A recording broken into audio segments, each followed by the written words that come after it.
Buenas tardes. Bienvenidos al ciclo de actividades por videoconferencia que brinda el Colegio Público de Abogados de la Capital Federal.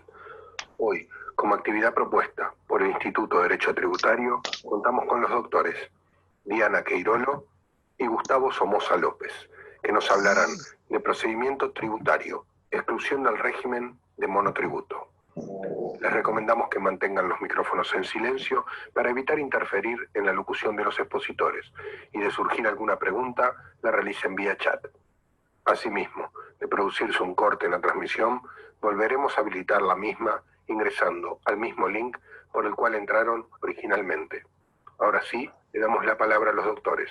Bienvenidos. Hola, buenas tardes a todos. Bueno, mi nombre es Silvina Coronelo, soy la coordinadora del curso que empezó la semana pasada con el módulo 1 de determinación de oficio, recursos, en especial el del Tribunal Fiscal de la Nación, y hoy continúa con el tema del régimen de monotributo. La reunión de hoy, como recién anunciaron, va a estar a cargo de la doctora Diana Queirolo y del doctor Gustavo Somoza López. La doctora Diana Queirolo es abogada y escribana de la Universidad Nacional de La Plata, especialista en Derecho Tributario de la UBA, docente de grado y posgrado en distintas universidades. Y el doctor Gustavo Somoza López es abogado, es asesor de empresas, es docente de la UBA y de la UCES. Hago una aclaración preliminar que tiene que ver con la publicación en el día de hoy en el Boletín Oficial de la Resolución General 4738, que sé que los expositores van a mencionar, pero como salió publicada cuando ellos ya tienen elaborada la exposición, hago la mención para no interferir demasiado en lo que ya tienen preparado. Esta resolución extendió la suspensión de pleno derecho del procedimiento sistémico de exclusiones hasta el 1 de julio y suspendió transitoriamente las bajas por falta de pago, no computándose marzo, abril, mayo y junio, para las bajas automáticas del régimen. Esto fue publicado, como decíamos, en el día de hoy. Bueno, claramente todo esto está suspendido, todas las exclusiones, pero es muy importante los conocimientos que nos van a transmitir los expositores, porque tienen que ver con el cotidiano, el día a día de los monotributistas. Así que vamos a organizar las exposiciones. Primero va a hablar la doctora Queirolo, después el doctor Somoza López, y a quienes quieran pedir la palabra lo van haciendo a través del chat. Si quieren hacer alguna pregunta, la hacen a través del chat, indicando a qué expositor se dirigen, y al finalizar las exposiciones, ellos van a tener la amabilidad de responder.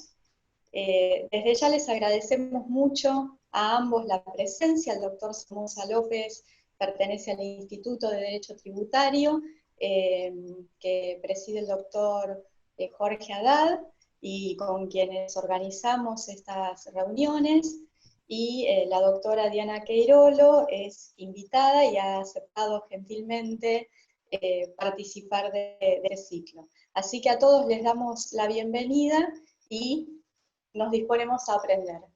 Te paso la palabra, Diana. Muchas gracias.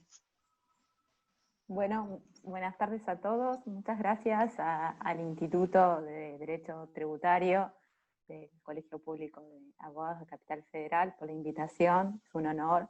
Muchas gracias al doctor Jorge Haddad y a Silvina Coronelo, quien nos une justo hoy.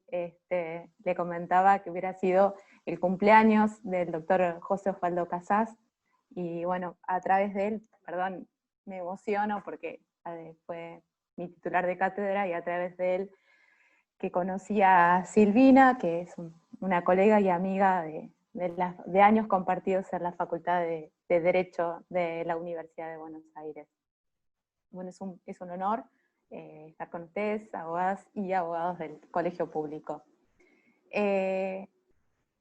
La idea es hacer una introducción de cómo nace, y uno ya, me acuerdo de Casas porque va haciendo historia a medida que van pasando los años, y claro, el régimen simplificado para pequeños contribuyentes, alias conocido como monotributo, tiene su génesis con la ley 24.799, que se publicó en el Boletín Oficial el 6 de julio del 98, y comenzó a regir en noviembre de 1998. Acá hago paréntesis, y los profesionales tuvimos pequeños grandes inconvenientes con el régimen, e incluso se quiso llegar hasta la Corte, y se terminó modificando la ley antes que tener la situación resuelta. Después, sustancialmente, el régimen se modifica por la ley en el año 2004, por la 25.865, y por un decreto reglamentario que también trajo modificaciones y trajo pequeños líos judiciales, que fue el decreto reglamentario del 806 desde el 2004. La otra es 98, 2004, 2010. Otra modificación sustantiva fue la ley 26.565, y se las marco porque tiene que ver cómo fue variando, fuimos y volvimos respecto del procedimiento de exclusión, que les voy a contar más adelante. Y por supuesto, la última gran modificación que hubo fue la 27.430 de diciembre del año 2017, que hoy nos rige, y que tenemos que ver la ley y la RG 4.309, que es del 17 de septiembre del 2018, que nos marca y, digamos, reglamenta lo que hace este régimen simplificado.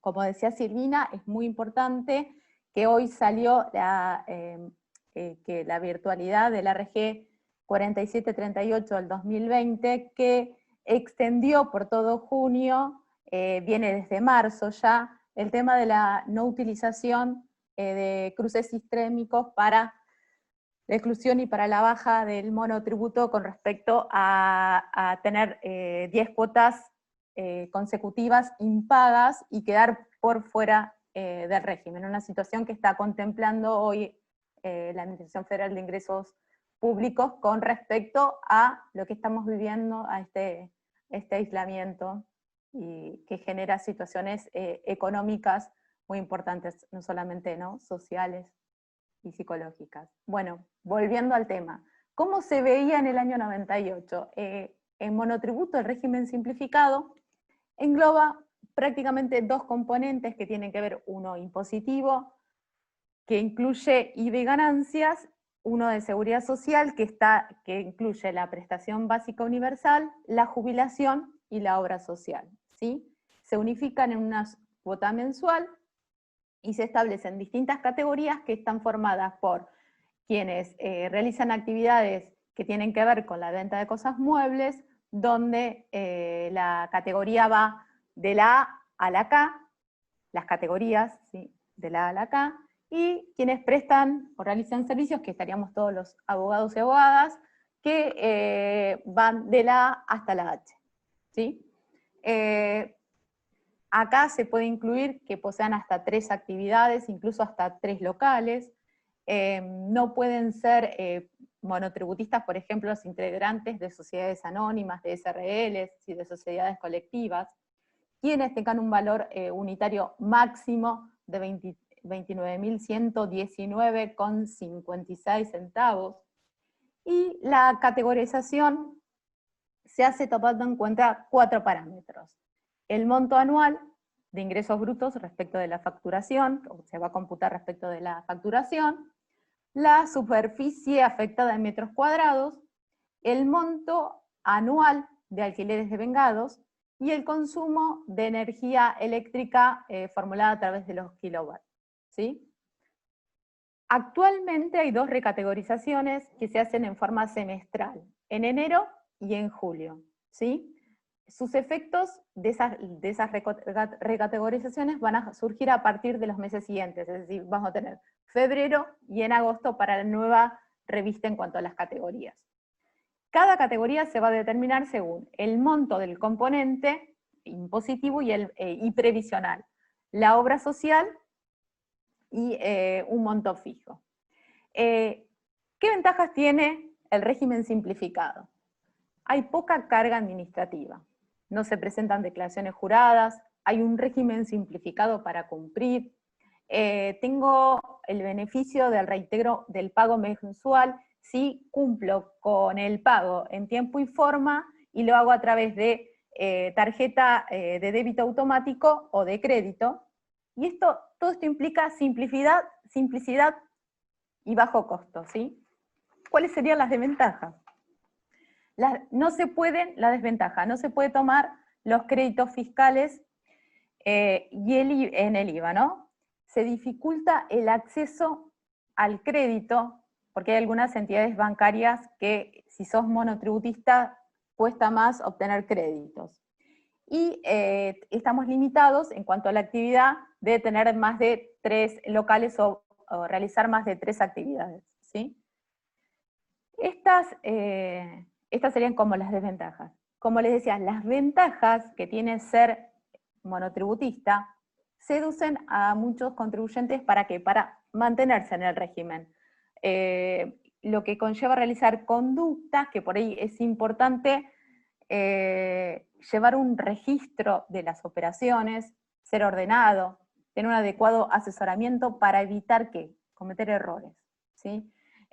Un contribuyente puede pasar del monotributo al régimen general por 3 formas: por la renuncia, por la exclusión de oficio, por la exclusión automática, incluso, como les comentaba, que ahora está suspendido por este tema del aislamiento, no sé cuánto más irá a durar, por ahora hasta junio, por la baja, al tener impaga 10 cuotas consecutivas, ¿sí? Bien, ¿cuáles son las causales de exclusión? Son 11, actualmente son 11, fueron variando del año 98, ahora fueron variando, pero son 11. Primera, y es la que vamos a analizar con más detalle. La suma de los ingresos brutos obtenidos en los últimos 12 meses excede el límite de la categoría H si prestamos servicios, que serían nosotros, o la categoría K si estamos en venta de cosas muebles. ¿Sí? Esa es la primera. La segunda, los parámetros físicos o el monto de los alquileres devengados que superan los parámetros de la categoría H. Tercero, el precio máximo unitario de venta, que dijimos que es 29.119,56. Cuarto, adquieran bienes o realicen gastos de índole personal por un valor incompatible con los ingresos declarados y que no estén debidamente justificados. Quinto, los depósitos bancarios debidamente depurados, en los términos previstos en el inciso G, ¿de dónde? Del artículo 18 de la ley 11.683, ¿sí? Siempre y cuando resultan incompatibles con los ingresos declarados a los fines de la categorización de ese monotributista, ¿sí? Sexto, que hayan perdido su calidad de sujetos del presente régimen o hayan realizado importaciones de cosas muebles para su comercialización posterior o servicios con idénticos fines. 7. Realicen más de 3 actividades simultáneas o posean más de 3 unidades de explotación, ¿sí? Octavo, realicen locaciones o prestaciones de servicios de la categoría y en realidad sean inscritos como venta de cosas muebles, ¿sí? Porque como verán, cuando nosotros tenemos la venta de cosas muebles, nos permite tener mayor porcentaje, una categoría más, ¿sí? Noveno, sus operaciones no se encuentren respaldadas, y esto es muy importante, con la respectiva facturación o documentación equivalente correspondiente a las compras, las locaciones, aplicadas tanto a la actividad como a las ventas, a las locaciones y a las prestaciones de servicio. Y ahora vamos a ver por qué les suena este tema. 10º, el importe de las compras más los gastos sean más del 80% de ingresos brutos, si estamos hablando de la categoría K, o el 40% si estamos hablando de la categoría H. ¿Sí? Depende, vieron esa subdivisión que tenemos entre los que hacen venta de cosas muebles y los que prestan servicio, ¿sí? Estas dos grandes categorías. Y la última, que está incluida con la reforma de la 27430, es cuando resulte incluido en el régimen público de empleadores con sanciones laborales. Esto es el REPSAL, desde que adquiere firmeza, esto es con sentencia firme, la sanción aplicada en carácter de reincidente, ¿sí? Esto se da en el marco de la ley 26940, que es del 2014, que es de la promoción del trabajo registrado y la prevención del fraude laboral, ¿sí? Las causales, como les contaba, las causales de exclusión fueron variando. Por ejemplo, antes existía una causal de exclusión que tenía que ver por el número mínimo de empleados, ¿sí? Una cantidad mínima de empleados. Después, con respecto a la exclusión, tuvimos también jurisprudencia que tiene que ver con a partir de cuándo se considera al monotributista excluido y tiene que pasar a tributar por el régimen general, ya sea de IVA y ganancias, o de inscribirse como trabajador autónomo y empezar a pagar este régimen general, ¿sí? Y acá hubo jurisprudencia de la Cámara Contencioso Administrativo Federal, que llega a partir de fallos en apelación del Tribunal Fiscal de la Nación. Tenemos el fallo Ferreiro Carlos, de la Sala Cuarta, del 15 de febrero del 2010. Todos estos casos, quería comentarles, son a través de lo que nos pasa en la profesión, del cobro de honorarios, que hace automáticamente saltar, o sea, caer en la primer causal de exclusión, que tiene que ver con que se nos disparan los ingresos brutos. O sea, ya saltamos las categorías, se nos disparan los ingresos que tenemos por el cobro de un solo honorario. Y acá la discusión se daba porque a partir de cuándo, y a partir de cuándo en el monotributista es fundamental. ¿Por qué? Porque los contribuyentes se entendieron, esto es hasta la reforma del 2010, donde la ley es clara y dice en forma inmediata.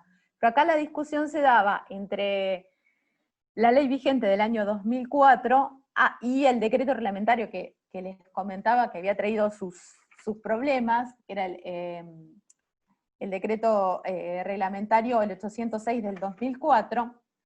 ¿Por qué? Porque se entendía, yo cobré el honorario, hoy es el 24 de junio, bueno, quedo excluido del monotributo a partir del 1 de julio, ¿sí? Con lo cual, esto tiene consecuencias porque si yo quedo excluido a partir del primer día del mes hábil siguiente, ¿sí? Se supone que pagué con este componente, con la cuota de junio que pagué de monotributo, pagué lo correspondiente al honorario, ¿sí? En cambio, si yo lo considero como AFIP determinado de oficio, en estos casos que ahora les voy a contar, lo hizo de forma del primer día, como si fuera inmediato. El hecho imponible se verifica el día que se devengaron los honorarios, ¿sí? Es decir, que quedó incluido en el régimen general a partir del 24 de junio. ¿Soy clara? No sé si termino de ser clara. Me falta un pizarrón para, si yo tengo que pagar a partir del 24 de junio, ya ahí tengo el régimen general, tanto el impuesto al valor agregado, como ganancias, y me va a incluir estos honorarios cobrados.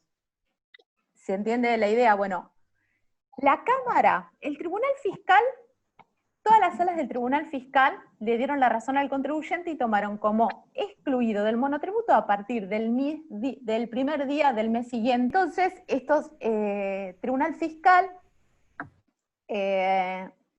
revocó las determinaciones de oficio, prácticamente todos estos casos, y AFIP apeló a la Cámara, interpuso recurso de apelación la Cámara, con sentencias diversas, con diverso resultado, ¿sí? Ya les digo, en Ferreiro Carlos, la Sala 4, el 15 de febrero, corroboró la posición del contribuyente. En cambio, en Simón Enrique Eduardo, Sala 3 de la Cámara, revocó la sentencia del Tribunal Fiscal y confirmó la determinación de oficio realizada por el fisco. Esta sentencia es de fecha 17 de diciembre del 2013. Llegó a la Corte y la Corte aplicó el artículo 280 del Código Procesal, Civil y Comercial de la Nación, que quiere decir que es insustancial la temática. Otro de los fallos fue Modenuti, Carlos Aníbal, donde la Sala 1, al igual que la Sala 3, revoca la sentencia del Tribunal Fiscal y confirma la determinación del fisco. Es decir, desde el momento del cobro de los honorarios. Y el último que existe es Carlén Horacio, que es del 10 de marzo del 2016, de la Sala Quinta, en la misma posición fiscal. Este conflicto se puso fin, la ley es muy clara, a partir de la reforma del 2010, con lo que es la ley 26.565, ¿sí? Bueno.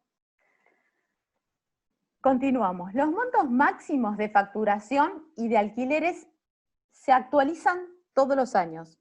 Vuelvo a las causales, a hablar un poco de las causales entonces. Tanto los montos máximos de facturación como la ley de alquileres, esta es una novedad, se actualizan todos los años a partir de un índice que se establece con la reforma de la ley 27430, ¿sí? Nos pasa mucho que vemos en materia tributaria, lo vemos todos los días, es que si no hay una actualización, los montos quedan desactualizados con la inflación que sufre nuestro país. Así lo vemos, por ejemplo, con los montos de apelación ante el Tribunal Fiscal de la Nación, que quedaron desde el 2013 en 25.000 pesos, ¿sí? Y todavía no han sido elevados esos montos. Eso por un lado. En otra de las causales, ¿se acuerdan cuando vimos que dijimos los gastos improcedentes o que no están de acuerdo con el nivel de vida que lleva el contribuyente, no está de acuerdo con la categoría de monotributo? Y esto lo vimos, no sé si se acuerdan, en el Mundial de Fútbol 2014, donde se excluyeron muchos monotributistas que se detectó que habían ido al Mundial, en realidad habían tenido gastos de tarjetas de crédito. Y en el verano del 2015 también hubo exclusiones, incluso se dio lugar a inactivación de la CUIT, no sé si recuerdan, en el verano del 2015, con contribuyentes monotributistas, no acorde con sus categorías, que tenían motos de agua, cuatriciclos, areneros, ¿sí? Serían la causal de gastos injustificados. Después también, otra de las causales es la de depósitos bancarios, ¿sí? Acá tenemos fallos, algo un poco que habíamos visto con Gustavo Somoza, medio cuando hablamos y preparamos la exposición, esto de que nosotros tenemos la ley, la reglamentación, pero en definitiva tenemos que ver qué dicen los jueces que es, ¿sí? Porque el derecho es lo que los jueces dicen que es. Por eso citamos fallos. Y este fallo que les voy a citar es de la Sala 3, que se llama García Abel José, es del 3 de noviembre del 2011, donde era depuración bancaria.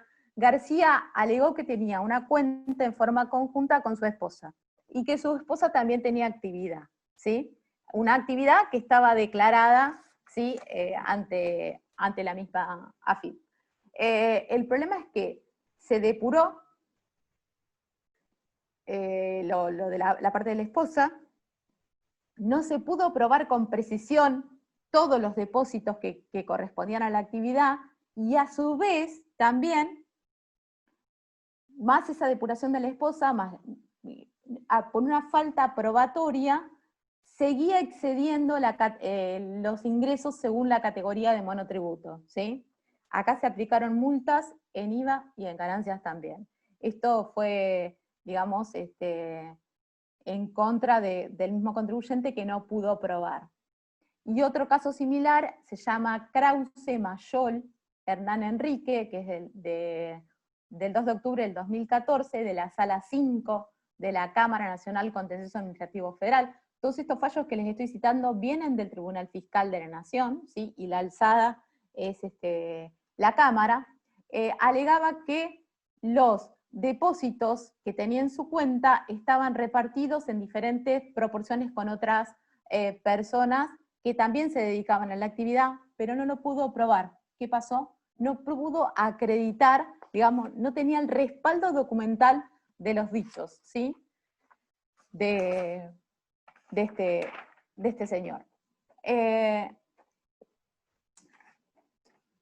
Bien, el artículo 49 del RG, que les nombré, que es la que está vigente actualmente, la 4.309, que es del 17 de septiembre del 2018, de producirse alguna de las causales de exclusión, el contribuyente quedará excluido en forma automática y debe comunicar esa situación a la AFIP dentro de los 15 días de acaecido el hecho, solicitando la cancelación de la inscripción, especificando el motivo de la baja, digamos cuál es la baja por exclusión, y siguiendo el procedimiento que establece la RG 2322 y sus modificatorias, ¿sí? Es decir, que hay una obligación que tiene el mismo monotributista, que tiene que informar y comunicar a la AFIP que se dio la baja por la exclusión y tiene un plazo de 15 días para hacerlo. Recuerden porque lo vamos a ver en los próximos casos que vamos a tratar. Acá se da otra forma de exclusión, esto sería la exclusión que hace el mismo contribuyente, pero también se puede dar la exclusión por controles sistémicos, ¿sí? A partir de la información que obra en los registros de AFIP y de los controles que se realizan a través de los sistemas informáticos, se detecta alguna de las causales de exclusión, se notifica al domicilio fiscal electrónico y el contribuyente puede consultar los motivos y desde cuándo va a operar esa exclusión a través de un servicio que se llama Monotributo Exclusión de Pleno Derecho. Está establecido todo este procedimiento, como les decía, en la RG 4600, que es de octubre del 2019, que suspendió estos controles de pleno derecho sistémicos, ¿sí? Y que ahora, como les comentaba Silvina al principio, fue prorrogada, ¿sí? Incluso hasta junio.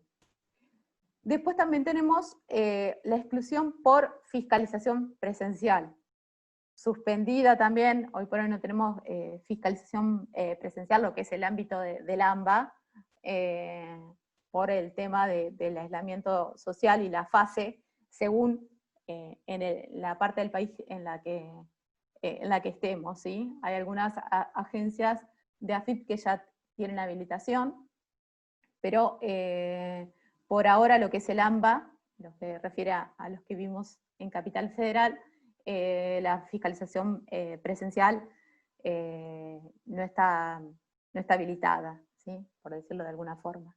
Acá también tenemos que seguir lo que es la RG, la 4309, y vamos a ver cuál es la diferencia. Vamos a los efectos de la exclusión, ¿no?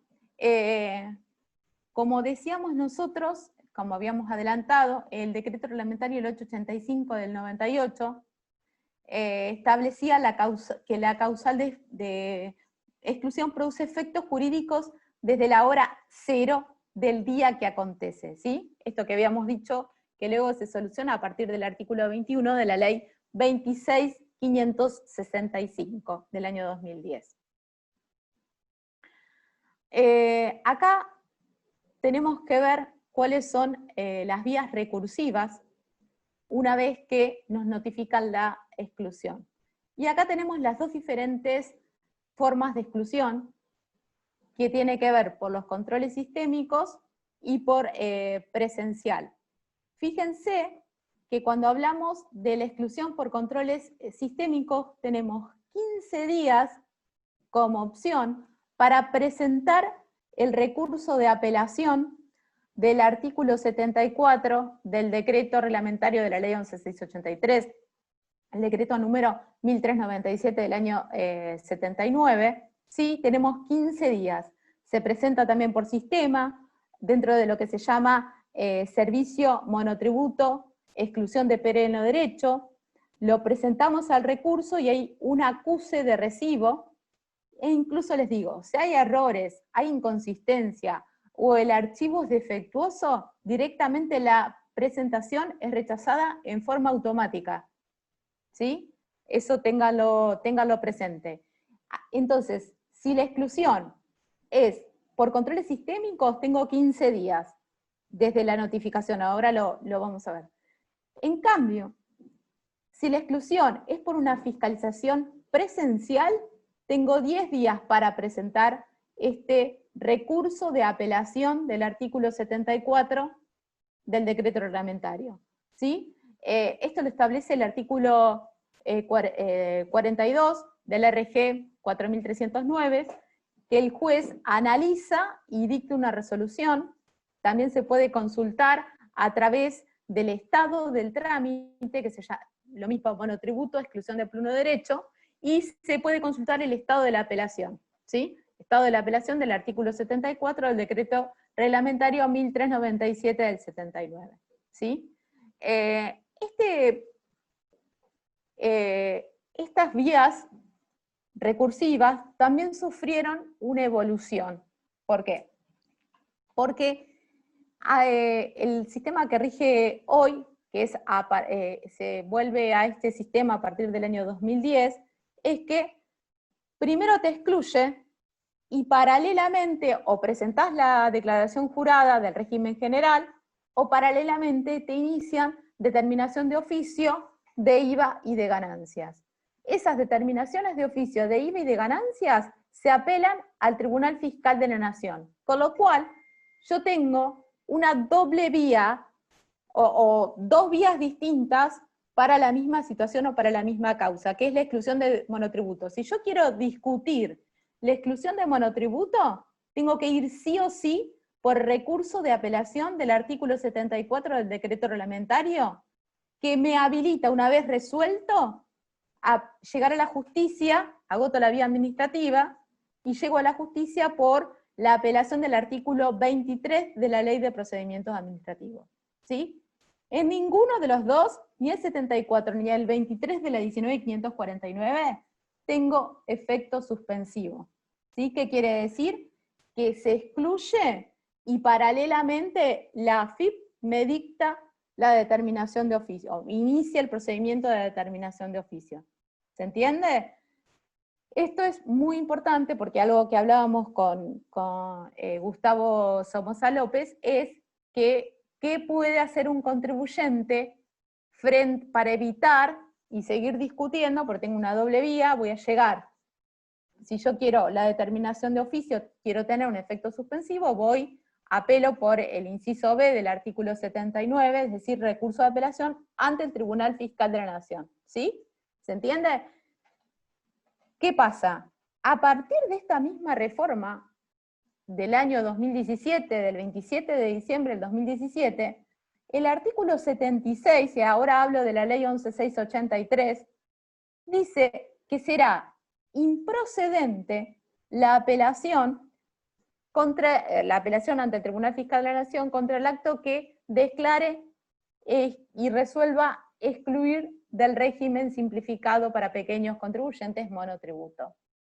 Esto se lee, se tiene que leer con el efecto que tiene el artículo 167 de la ley 11.683, que dice que no se van a suspender los efectos del acto si el acto que estoy apelando ante el Tribunal Fiscal de la Nación es manifiestamente improcedente. ¿Sí? El 76 me dice que va a ser improcedente apelar ante el Tribunal Fiscal de la Nación el acto que declara y resuelve la exclusión de monotributo. Y paralelamente no voy a tener la suspensión del artículo 167, que siempre ha sido el objeto o de ser del Tribunal Fiscal de la Nación. ¿Se entiende lo que estoy explicando? Antes, fue del año 98 al 2004, era lo mismo. Por un lado me excluían y por el otro lado me determinaban de oficio, y yo tenía abierto en forma paralela ambos procedimientos. ¿Qué pasa? Si la justicia llega primero y me dice, la causal de exclusión es incorrecta, vos tenés que seguir en monotributo, se cae la determinación de oficio que está paralelamente en el Tribunal Fiscal de la Nación. ¿Bien? Eso fue del 98 al 2004. Del 2004 al 2010, que es la evolución de los grandes hitos del monotributo, para mí era el régimen que mejor se convenía con el derecho de defensa y con evitar la duplicidad, ¿sí? Para evitar la duplicidad de las vías, es decir, punto 1 te excluyo, punto 2 te determino IVA de este periodo total, o punto 3 incluso hasta ganancias venía, IVA, o sea, todo, punto 1 te excluyo. ¿Y qué pasa? Era un solo acto que podía ir por Tribunal Fiscal de la Nación con efecto suspensivo, y por lo menos hasta el dictado, hasta que el Tribunal Fiscal dicte la primera sentencia, que si confirma el acto recién ahí, la AFIP podría librar boleta de deuda por esto que siempre decimos en la facultad, solve repete atenuado, o medio extraño solve repete que tiene las sentencias del Tribunal Fiscal que se apelan en la Cámara, que se confirman ya sea total o parcialmente. ¿Sí? Era, para mí, por un tema de economía procesal, venía mejor, es mi opinión, ¿no? Pero lo cierto es que estamos, 2010, se ratifica este procedimiento con la reforma del 2017 y tenemos las vías paralelas. Por un lado, me excluyen, yo presento la apelación del 74, el decreto reglamentario, que además no tiene efecto suspensivo, con lo cual, si quiero evitar que me determinen, tengo que presentarme ante la justicia y pedir una medida cautelar autónoma, ¿sí? Dentro del régimen de la ley de medidas cautelares contra el Estado, para evitar, ¿sí?, esta determinación. Y si una vez resuelto, pidiendo el objeto hasta que se dicte el acto administrativo de resolución del 74, que una vez que se dicta, acá aplicamos, ustedes si leen el texto, aplicamos el artículo 12 de la Ley de Procedimientos Administrativos, que habla de la presunción de legitimidad del acto administrativo y su fuerza ejecutoria, salvo excepciones que haya una nulidad manifiesta o que realmente exista una cuestión que sea muy grave, entonces el juez administrativo ahí sí le puede dar un carácter suspensivo. Si no, mientras tanto, fuerza ejecutoria del acto de exclusión, adelante. ¿Sí? Una vez que se resuelve, este recurso de apelación del 74, la única vía que me queda es el artículo 23 de la Ley de Procedimiento Administrativo, con lo cual la medida cautelar que yo había pedido se cayó, o sea, ya quedó abstracta porque era hasta el dictado del acto. Entonces ahí, junto con la apelación del artículo 23, pido otra medida cautelar para que justamente no no arranque la determinación de oficio. Puedo pedirla, ¿no? Es una de las cuestiones que hay. Sobre esto se va a desarrollar Gustavo. Como les decía, este tema que me parece importante de las medidas cautelares. El fisco informa el primer día hábil de cada mes al domicilio fiscal electrónico cuando quede excluido, ¿sí? Y va a quedar notificado fehacientemente cuando el contribuyente entre el domicilio fiscal electrónico o desde el lunes siguiente en que se envió la comunicación. Todo esto está en la RG.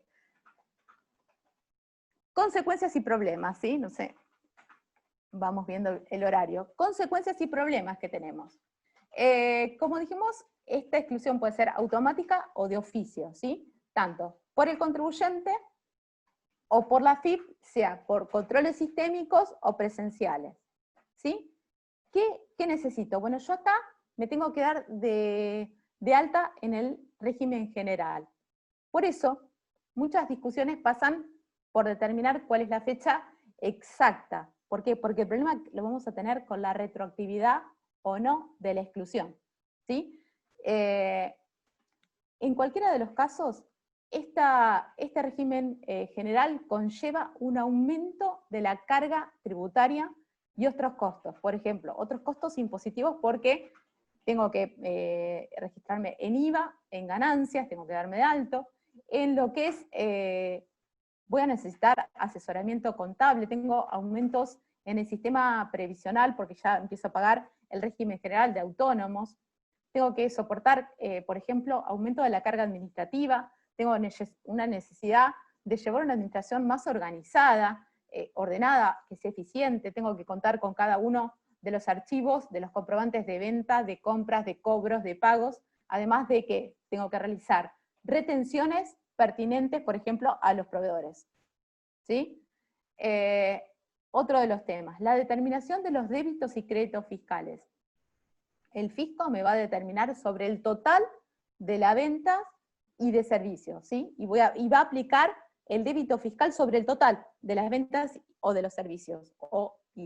Acá tenemos un fallo que se llama García Abel José, que ya se lo cité, que es del 3 de noviembre del 2011, donde tenía un almacén, o sea, se dedicaba, el rubro era almacén, y el fisco le determinó sobre el débito total de las ventas realizadas como si fueran a consumidores finales.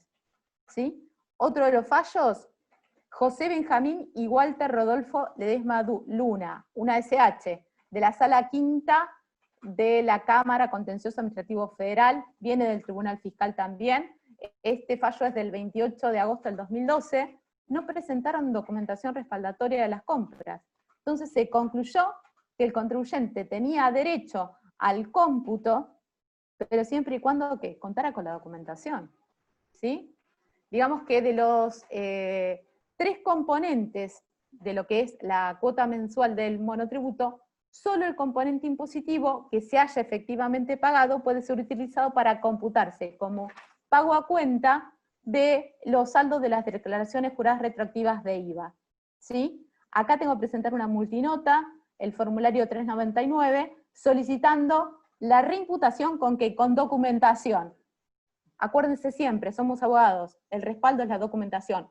Todos los fallos que les estoy contando que se perdieron es porque no contaban con la documentación. Entonces, hay que ser ordenado, ¿sí? El tema, otro de los temas, la inscripción al régimen previsional general argentino. Y acá vamos al artículo 61 de esta RG 4309. Me doy de alta de acuerdo a la categoría y a la tabla que corresponde según el decreto 1866 del 2006, con respecto a autónomos. ¿Y qué tengo? Miren, tengo 30 días para inscribirme en autónomos y pagar la deuda con los intereses. Estamos hablando de la exclusión cuando es retroactiva. Más deuda, más intereses, ¿sí? Casi se va al doble o al triple de lo que venía pagando con el componente previsional del monotributo. Ese componente previsional que yo pagué con monotributo puede ser reimputado. También, lo mismo, tengo que reimputarlo a través del pago del servicio CSMA, cuenta corriente del monotributista, y autónomos. ¿Vamos hasta acá? Bien, entonces dijimos, tengo dos formas, o la hace el mismo contribuyente a través de ¿qué? De la presentación de la declaración jurada. Acá lo que tengo que tener en cuenta es que hay un plan de pagos permanente para justamente quienes se excluyan de monotributo con la RG 4166. Hay que evitar la ejecución fiscal, ¿sí? O también recuerden que si no presento las declaraciones juradas o se las presento y la AFIP considera que son inexactas, o sea, del periodo retroactivo, bien, hay determinación de oficio por parte de AFIP. Bien. Otro de los temas formales. Yo venía emitiendo comprobantes que eran C. Ahora voy a emitir comprobantes. Puede ser M, recuerden que el M se actúa como agente de retención del total del IVA, A o B. ¿Y ahí qué tengo? Tengo que acreditar si voy a emitir comprobantes A o B, para los comprobantes A tengo que acreditar solvencia, ¿sí? Para poder tener los códigos de autorización de la emisión de estos nuevos comprobantes. Además, para contar con este crédito fiscal discriminado, tengo que informar la CBU bancaria para emitir factura A con CBU informada. O sea, son detalles que hacen a que el régimen era simplificado y se me complicó. Se me complicó mucho. Bien. Les quería comentar otro de los problemas que hay, que es creo que es el más urgente que hay que solucionar, tiene que ver con este cómputo de débito y crédito fiscal.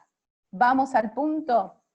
Hay causas, la causa que está más adelantada se llama Rizo María de los Ángeles, digo más adelantada porque llega por recurso extraordinario y queja por denegatoria de recurso extraordinario por parte de AFIP, interpuesta por AFIP. Está el dictamen de la Procuradora Fiscal Laura Monti, es un dictamen que es del 5 de febrero del 2019, la causa viene de la Sala 1 de la Cámara Contencioso Administrativo Federal, esto proviene también del Tribunal Fiscal, tanto, les dije, Rizo María de los Ángeles, y hay otro igual que se llama Osteriet Stella Maris, que viene de la Sala 5 de la Cámara también Federal. Esos son los más adelantados hay muchos causas, por ejemplo, no sé, el primero es Díaz Emilia Leonor, del Tribunal Fiscal, que fue un fallo que quedó firme del Tribunal Fiscal, pero esto vamos a ver si la Corte define algo. Les hago un comentario del dictamen porque me parece muy importante tenerlo en cuenta,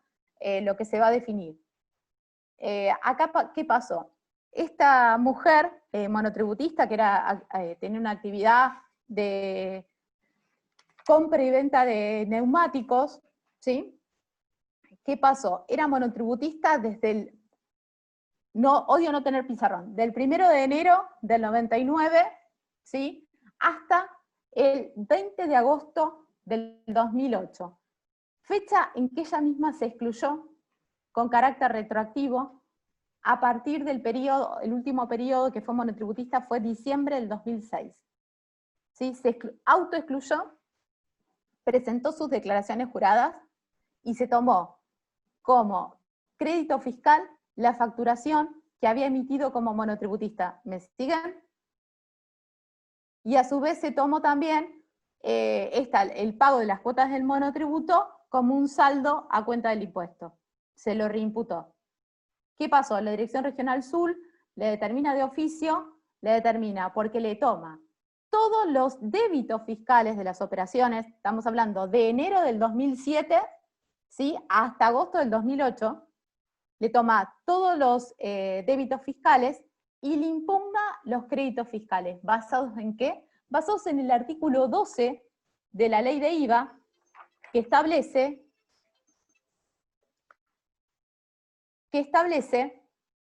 justamente que el impuesto facturado debe ser discriminado en el documento que respalda la operación. El Tribunal Fiscal propuso revocar la determinación de oficio de la AFIP, la Cámara confirmó la sentencia del Tribunal Fiscal diciendo que este artículo 12, el celoso apego a la literalidad de la norma que se produce cuando hay una exclusión retroactiva y no se puede computar el crédito fiscal por las operaciones celebradas en los periodos que era monotributista, exigir esta interpretación literal, ¿sí? Sería como no tomarle la facturación, sería discriminar al contribuyente, ese máximo que no se le impidió al fisco exigir el cómputo del débito fiscal. Dice, si está acreditado que es el verdadero titular, más los restantes requisitos, aunque no haya sido facturado, debe computársele ese crédito fiscal. ¿Se entiende? Es decir, es el verdadero titular, ¿sí? Tiene los demás requisitos, las operaciones existieron, realmente, no puede apegarse a la literalidad de la norma del artículo 12, que exige que el tributo esté discriminado para computarse ese crédito fiscal, ¿sí? La FIP dice, no cuestiona la veracidad de las operaciones.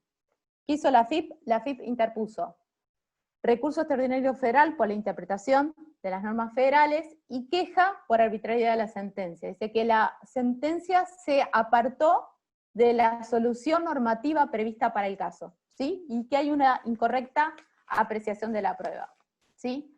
Además dijo que ese artículo 12, dice la FIP, no constituye un mero formalismo, sino que exige un adecuado control efectivo del débito fiscal. Que el contribuyente estaba erróneamente inscripto como monotributista, y que la Cámara consagra un ilegítimo privilegio. ¿Sí? Esta es la defensa de AFIP. El dictamen de la Procuradora es muy concienzudo, es muy detallado, fíjense, habla de la actividad, habla de las distintas leyes que regían en ese momento, que era la 25865, y dice que está fuera de debate que el actora se encontraba inscripto en el régimen simplificado desde el 1 de enero del 99, que durante el año 2007 los ingresos de la señora Rizzo se excedieron el límite previsto en el ordenamiento legal, que el 28 de agosto del 2007 procedió a excluirse del citado régimen en forma retroactiva, que se inscribió como responsable inscripto a partir del 1 de enero del 2007, que presentó declaraciones juradas correspondientes a IVA por esos periodos, y que las facturas presentadas por aquella ante AFIP con el objeto de respaldar las adquisiciones realizadas no se encuentran discriminadas con IVA. ¿Sí? Eso está aprobado. Perdón, sí. Estoy tratando de avisarte por todos los medios. Estamos excedidas de tiempo. Tenemos que pasarle la palabra a Gustavo. Bueno, si querés redondear y pasarle la palabra. Redondeo. Perdón. Gracias. Brillante, pero estamos con el tiempo justo. Gracias. Está bien. No, por favor, redondeo. Redondeo, el dictamen de la Procuradora Laura Monti dice que hay que aplicar el artículo 12, que no solamente se aplica, que tiene que estar discriminado para este tema de monotributo, habla de la ley de monotributo también, de los artículos de monotributo, sino también, ¿saben qué? Dice, cuando se deja de ser, de tener una exención, pasa lo mismo, no te podés computar el crédito fiscal que no discriminaste, de las facturas que no. Esto dice que hace una interpretación literal, hace lugar al recurso extraordinario, a la queja presentada por el fisco, y estamos a la espera de qué dice la Corte. Les digo, lo último que tenía anotado es que la propuesta que da la presidenta actual del Consejo de Profesionales de Ciencias Económicas de la Ciudad Autónoma de Buenos Aires, la licenciada, un momentito, Russo, ella dice que para evitar este tema, o sea, todavía la Corte no definió, pero para evitar este tema, lo ideal sería que hubiera un paso intermedio entre el monotributista y el responsable inscripto en realidad con el régimen general, para tener la posibilidad en un tiempo corto de poder remontar de monotributo a régimen general. ¿sí? Incluso, bueno, hay alguna otra, en danza alguna otra versión de tener créditos fiscales virtuales. Que, perdón, disculpen por el horario. Muchas gracias.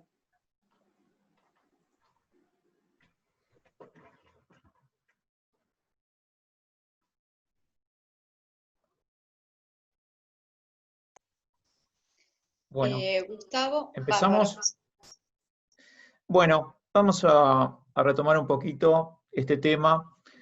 Yo voy a dar una visión muy particular, vista desde el punto de vista, y hago una aclaración, porque me gusta hacer una aclaración. Si bien soy un profundo defensor de los derechos que le asisten al contribuyente, yo siempre digo, se escucha bien, ¿no? Lamentablemente estoy en la oficina y tengo que usar este adminículo tan desagradable, pero necesario en este contexto. Así que ante todo, las disculpas a todos los colegas.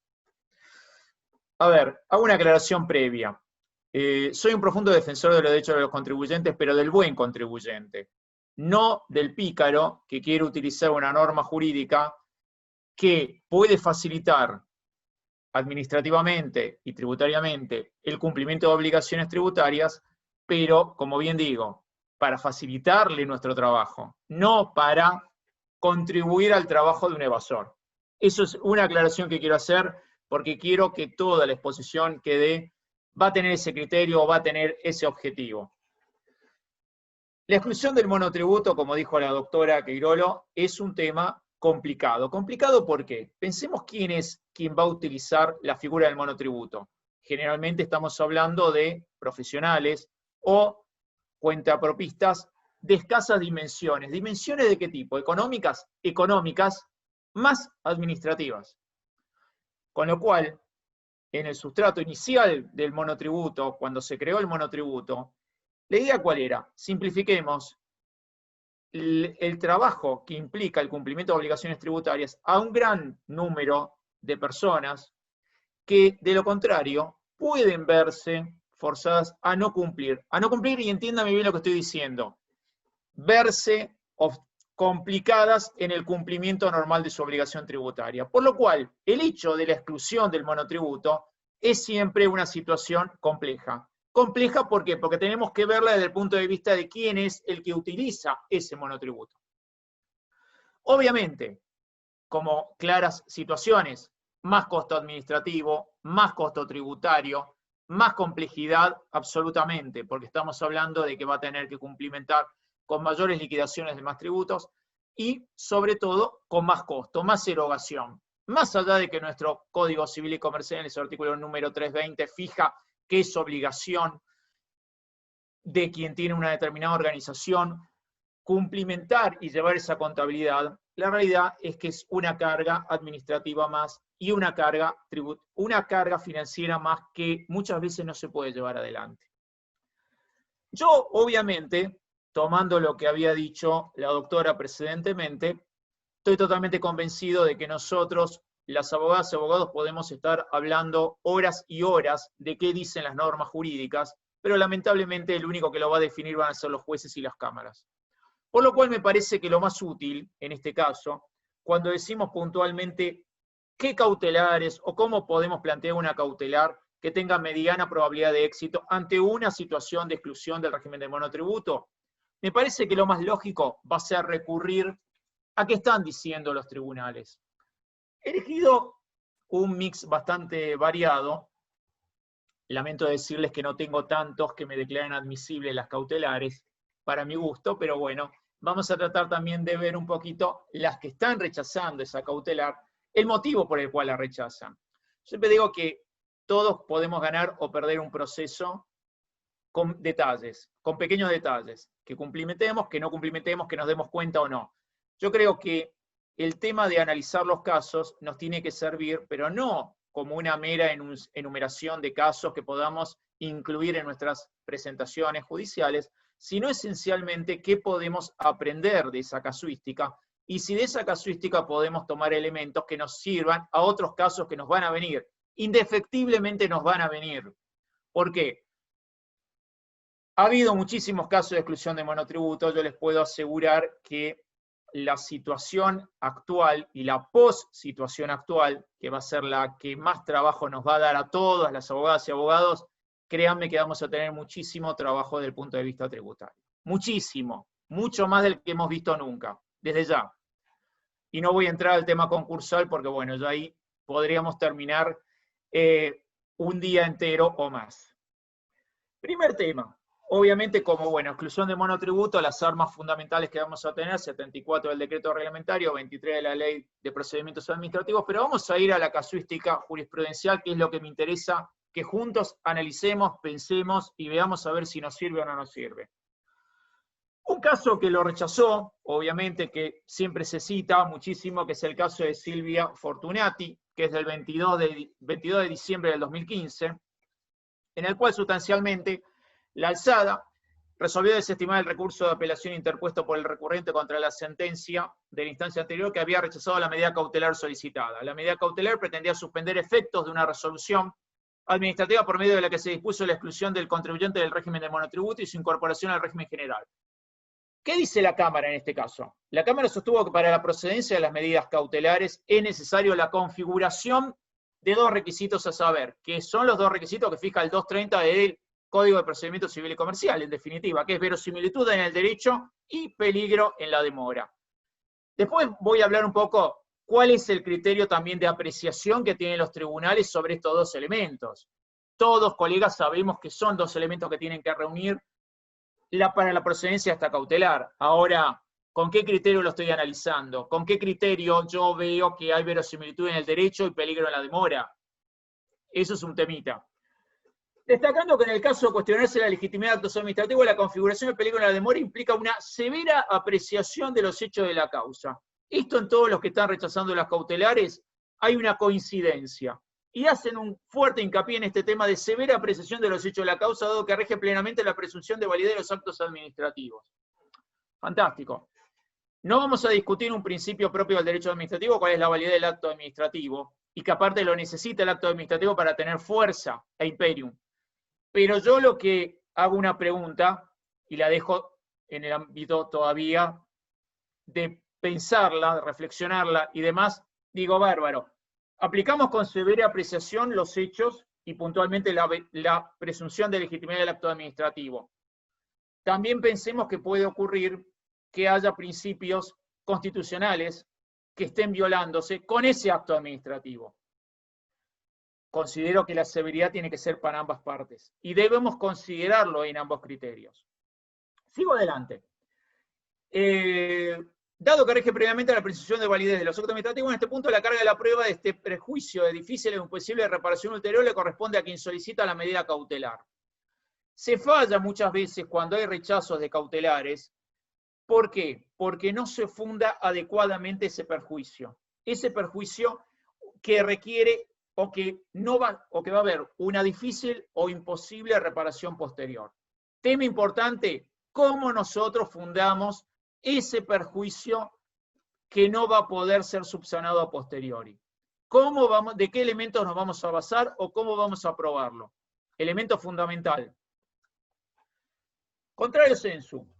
Supuesto 4 de octubre del 2016, SNL, proceso de conocimiento, en el cual,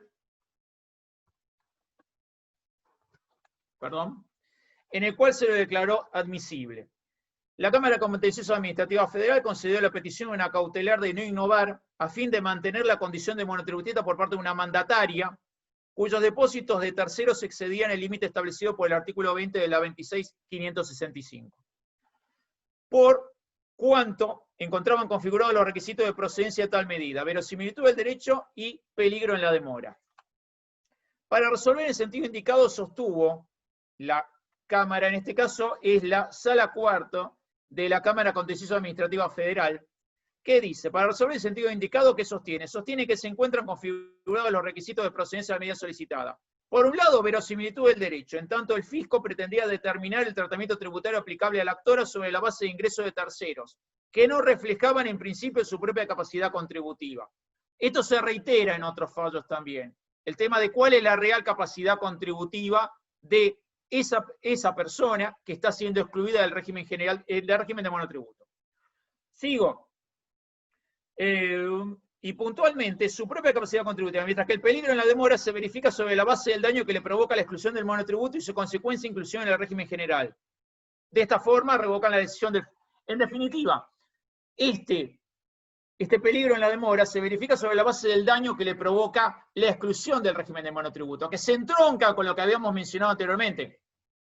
Costo y tiempo desde el punto de vista de manejo administrativo de la organización administrativa contable que tenemos que tener para afrontar la inclusión nuestra en el régimen general, y también el costo desde el punto de vista económico. Vemos que sustancialmente, hasta ahora, en estos dos supuestos que estamos, en estos dos casos que estamos viendo, seguimos trabajando sobre el cumplimiento estricto del 230 del Código de Procedimiento. Claramente lo tenemos que cumplir. Podemos plantear y debemos plantear una cautelar ante un supuesto que nos venga un cliente a decir, bueno, bárbaro, me han excluido del régimen de monotributo, ¿qué podemos hacer? La cautelar yo la plantearía. Pero tenemos que tener precaución en cumplimentar los dos temas, verosimilitud del derecho y peligro en la demora. Tenemos que darle muchísima relevancia al tema probatorio. Tenemos que fundarlo fuertemente esa petición. No implica que vamos a perder indefectiblemente la cautelar que planteemos o que la van a rechazar. Saquemos esa idea.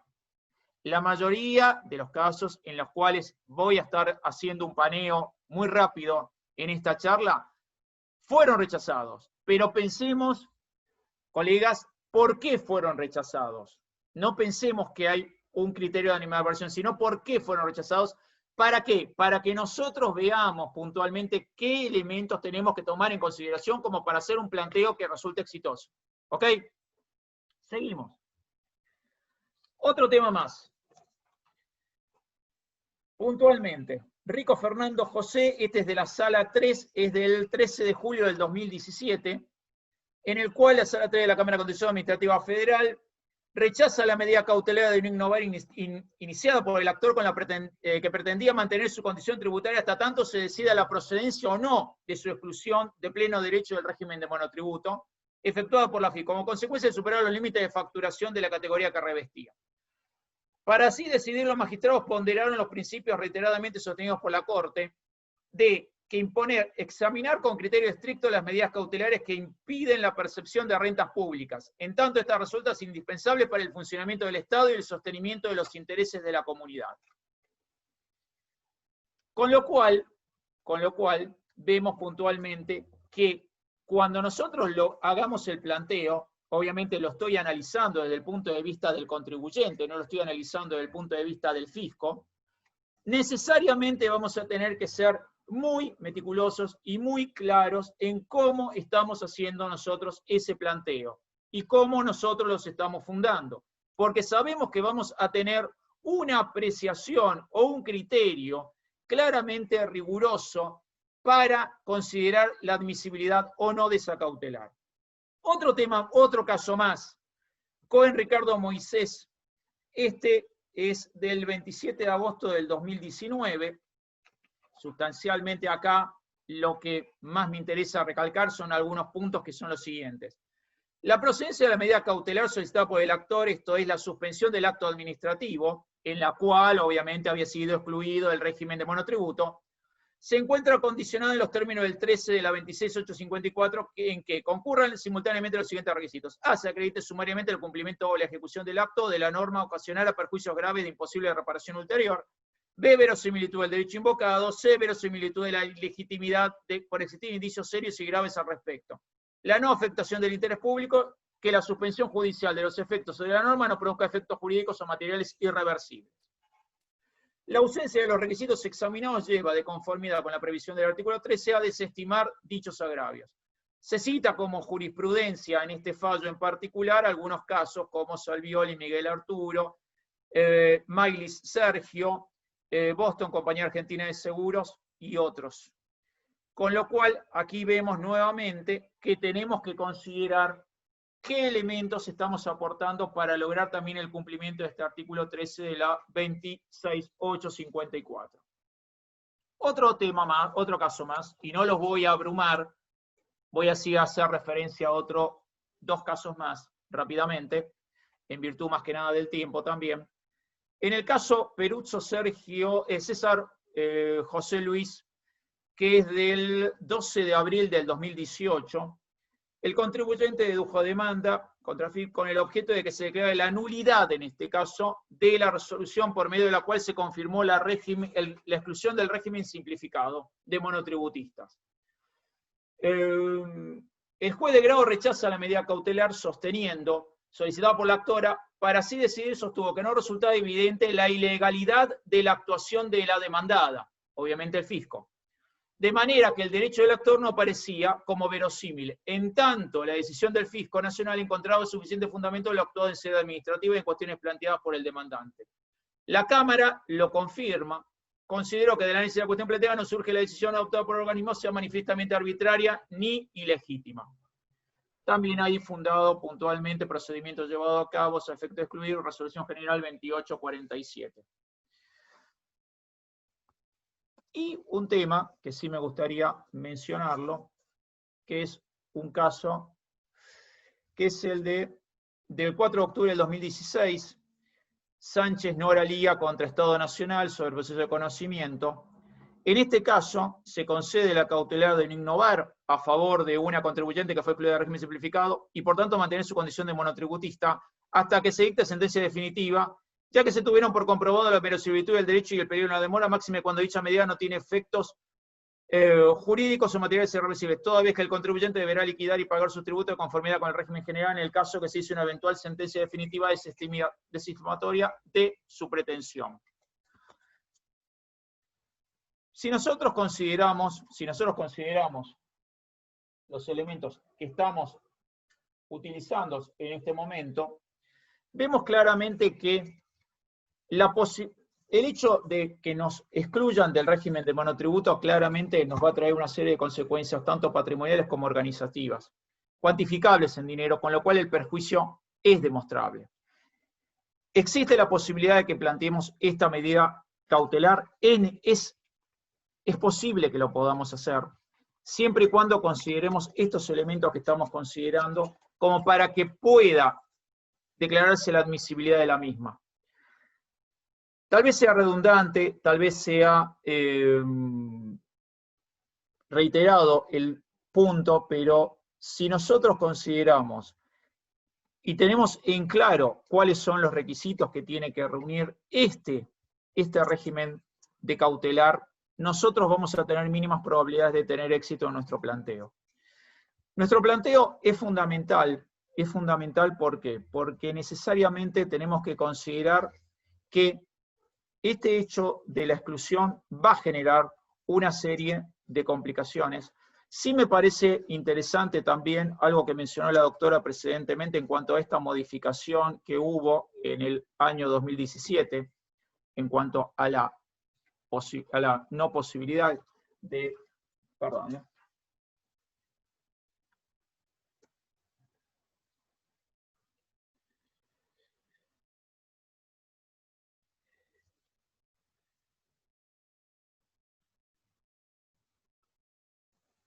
Y un punto más que quisiera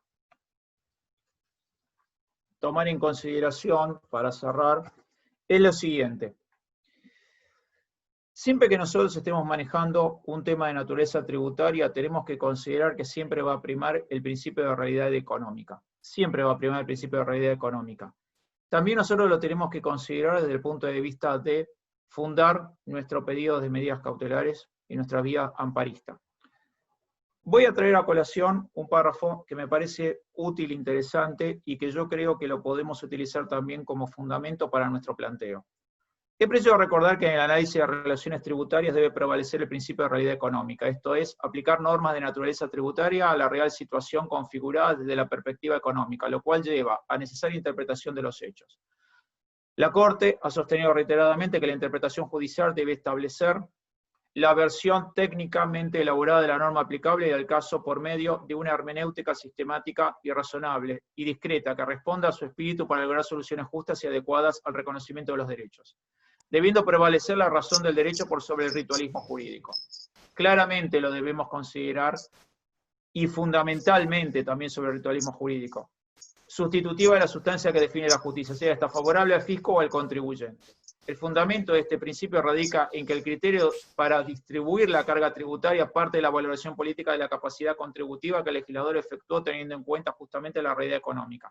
Siendo ello así, solo se logra descubrir el verdadero sentido y alcance de la ley recurriendo a los actos, situaciones y relaciones económicas que efectivamente realicen los contribuyentes.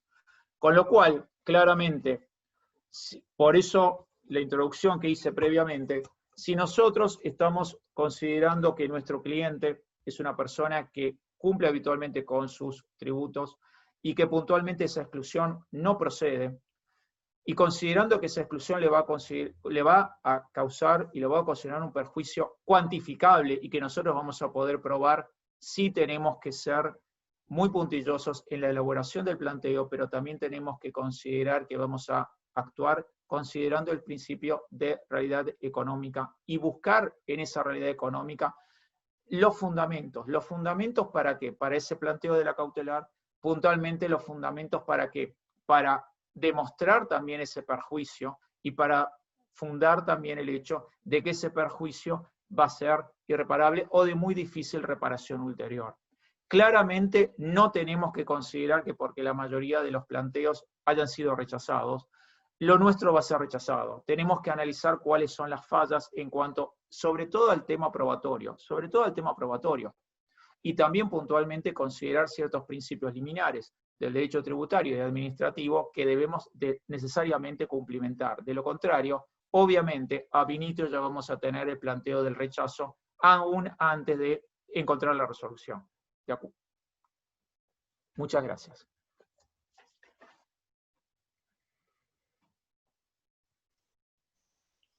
Bueno, muchas gracias al doctor Somoza López. Estamos con el tiempo cumplido, me están avisando desde la organización que, bueno, con el problema técnico que tuvimos al principio, nos excedimos de tiempo, así que vamos a dar por finalizado porque nos quedan aproximadamente 2 minutos. Así que les agradecemos enormemente a la doctora Diana Queirolo y al doctor Gustavo Somoza López por sus excelentes exposiciones y a todos ustedes por la presencia y bueno, y los mensajes que les dan a ambos expositores. Muchas gracias, los esperamos el próximo jueves en la nueva videoconferencia organizada por el Instituto de Derecho Tributario. Gracias y hasta la próxima. Muchas gracias a todos. Gracias a todos ustedes. Muchas gracias. Muy amables. Muchas gracias a los disertantes y a los asistentes. Gracias. Gracias, doctor.